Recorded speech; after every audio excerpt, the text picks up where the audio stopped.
Hoje a gente vai mergulhar fundo num estudo de caso impressionante, tirado de textos bem antigos, sobre uma falha catastrófica.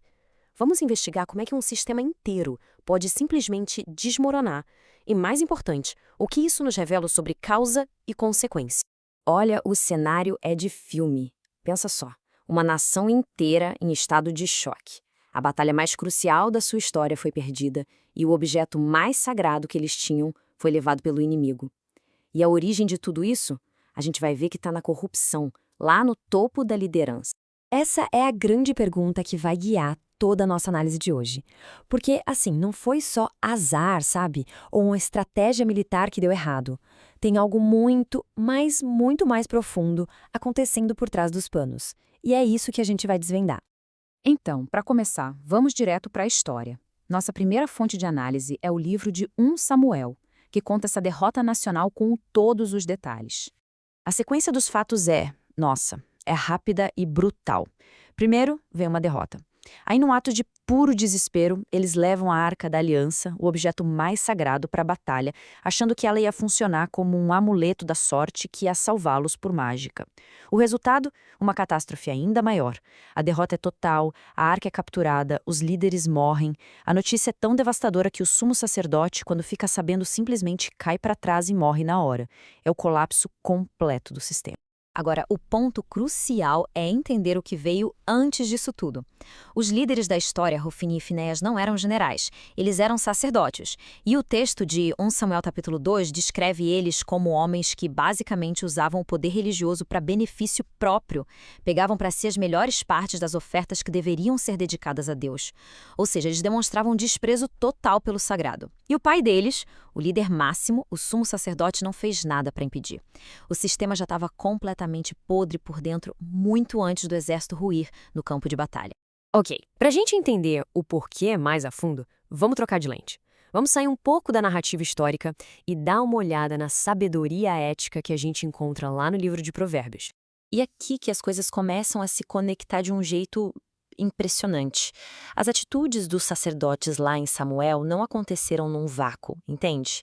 O livro de Provérbios nos dá uma espécie de régua moral para medir isso. Quando eles pegavam as ofertas à força, eles estavam, segundo Provérbios, oprimindo o povo e, pior, insultando o próprio Criador. O desprezo deles pelo sagrado era o exato oposto de honrar a Deus.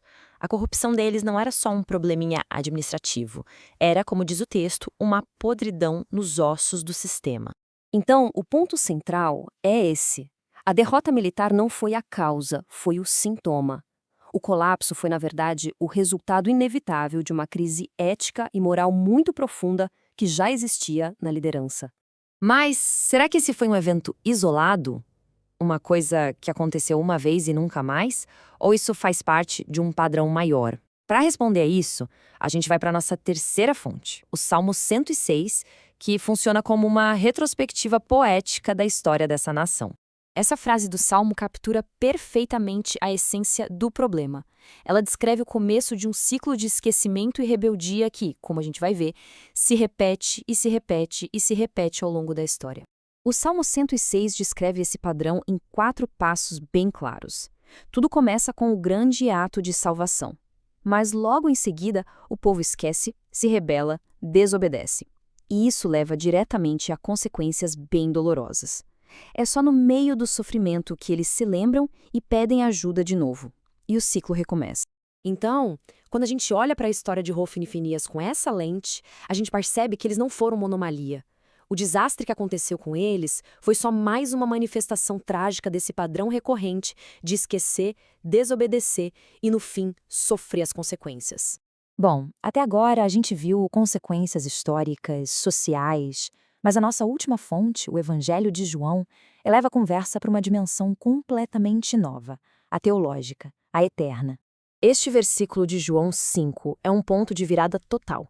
A questão aqui deixa de ser só sobre o destino de uma nação e passa a ser sobre o destino eterno de uma pessoa, baseado na fé, na resposta a uma mensagem muito específica. O conceito de julgamento aqui é apresentado como uma grande bifurcação, um caminho que se divide. Não é só uma punição, é uma separação baseada na escolha de crer ou não crer. O texto fala claramente de dois destinos diferentes, um para a vida e outro para a condenação. Percebe a escalada? Se lá em 1 Samuel a consequência da corrupção foi morte e derrota nacional, aqui em João a consequência da descrença é uma condenação que vai além da história. As apostas são infinitamente mais altas. Certo. Agora chegou a hora de conectar todos esses fios. A gente viu uma história, um livro de sabedoria, uma análise histórica e um texto teológico. Como é que tudo isso se encaixa? Olha só que interessante. Este quadro mostra a coerência de tudo que a gente viu. Em cada uma das fontes, o princípio é o mesmo. Uma escolha humana leva a uma consequência direta. Em 1 Samuel, a escolha pela corrupção leva à ruína. Em Provérbios, a escolha de oprimir ou ser bondoso impacta a relação com o Criador. No Salmo 106, a escolha de esquecer e se rebelar leva a um ciclo de sofrimento. E, finalmente, em João, a escolha de crer ou descrer tem uma consequência eterna. Todos apontam para a mesma verdade central. No fim das contas, a mensagem que surge desses textos é incrivelmente forte. Ela sugere que as nossas escolhas, sejam as de um líder, as de uma nação inteira ou as de um único indivíduo, têm um peso real e consequências inevitáveis. Elas são, de fato, as arquitetas do nosso destino. Isso tudo nos deixa com uma pergunta final para refletir. Se esse princípio de escolha e consequência é tão fundamental assim, o que ele pode nos dizer sobre o mundo em que vivemos hoje? Qual é, afinal, a conexão entre a integridade moral de uma sociedade e a sua estabilidade, a sua prosperidade, o seu próprio futuro? Fica aí a reflexão.